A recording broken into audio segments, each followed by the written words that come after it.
Hello and welcome to Heart to Heart. It's your boy First Samuel, the hype man of God. This is a show that we get up close and personal, taking a look at today's artists, nationally known, local artists, whichever.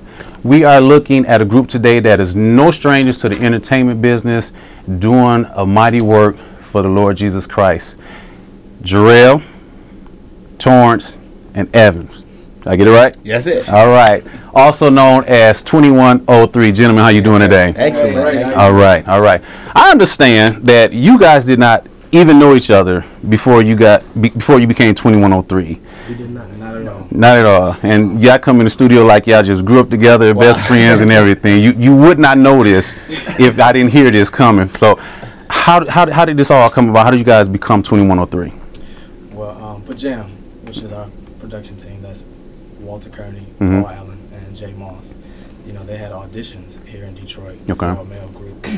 And, you know, it was a big turnout. And, you know, we went through a boot camp process. And it came down to us three. And this is how we got into the group. You know, Man. we didn't know each other before the group. But, you know, like you said, we like brothers. We fight. We Okay. laugh, we, you know, argue, cry, all that stuff. So. Okay.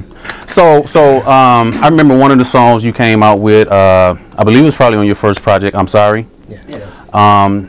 Tell us a little bit about that song, because actually when I played that song, it touched my heart, because I started thinking about all the things I done did, I done jacked up and everything. So is that pretty much what the song is talking about? I'm sorry. Yeah, it's what the song is talking about. I'm sorry is a song, you know, saying to God that I have messed up and I've gone through a lot of, you know, trials and tribulations and temptations and things that, you know, I wish I would have overcame at the time, but, you know, we all fall short, you know, sometimes. So it's, you know, a cry out to God, asking him to forgive me and take me back. I'm sorry.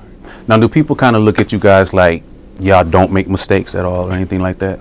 Are they kind of surprised if you kind of mess up? I mean, sometimes, yeah, because, you know, we tend to hold stars or people in the limelight on a pedestal. Right. You know, we tend to put them in a place where we think they're just so perfect, but we're regular people just like everybody else. I mean, we mess up. I mean, we fall short too.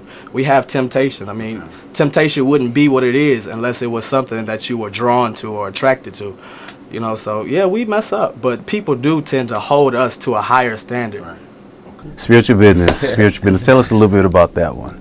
The song "Spiritual Business," it basically just talks about going beyond the four walls of the church. You know, Okay. a lot of times we limit ourselves when God is a generational God. He's a global God. Right. So we have to get. The cliche is preaching to the choir. We have to make sure that, you know, it's good to minister in church, but one of the main focal points of 2103 is to go to the world, to minister to those who wouldn't go to church. We have to bring the church to them. Okay. You know, we have to become all things to all people that we might save some. So when God gives us the opportunity to go to London and to go to Bermuda, you know, overseas, we're taking spiritual business beyond the four walls of the church, hopefully to save the world. What can we look forward to in this upcoming project that you guys are working on? So much. I think it's going to be something different than people expect from 2103. We were having a conversation the other day.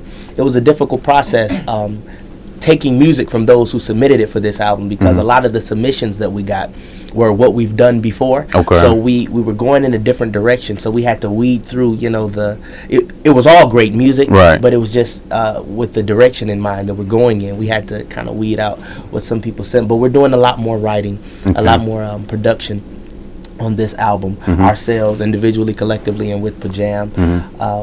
We're coming more into being an artist as one, and then businessman as another. Okay. You know, this is an industry, it's a business, right. And we're getting to learn that off this new album. So you'll see a lot of maturity and vocal stylings, as well as the way we dress. You know, when we came out, we were kind of radical. Yeah. But, you know, we're growing up now, and you know, we're tailoring a little bit more to fit who we are. Okay. So from this album, we've got the song out right now, the viral video on YouTube right now. Our YouTube channel, youtube.com/2103TV. Okay. Favor is the song that we're pushing right now. It just talks about God's favor. So that's a little bit of what you would expect. But we got some stuff coming. What was it like working with Fred Hammond on Covered Me? Wow. You know, it was a blessing. It was, you know, definitely a dream come true. You know, we're here in Straight Gate Studios, right, which is the church Jarrell and I belong to. We belong here. And we grew up listening to Fred. You know, when he wasn't on the road, he was here in service with us. And, I like Fred Hammond. You know, I didn't say you didn't. I mean, I'm just saying. I was just making a point of reference. I like Fred Hammond too. But no, you know, Bishop would call him up and he would lead, you know, some worship songs before we left. And so to work with him was definitely like, wow, a gospel legend.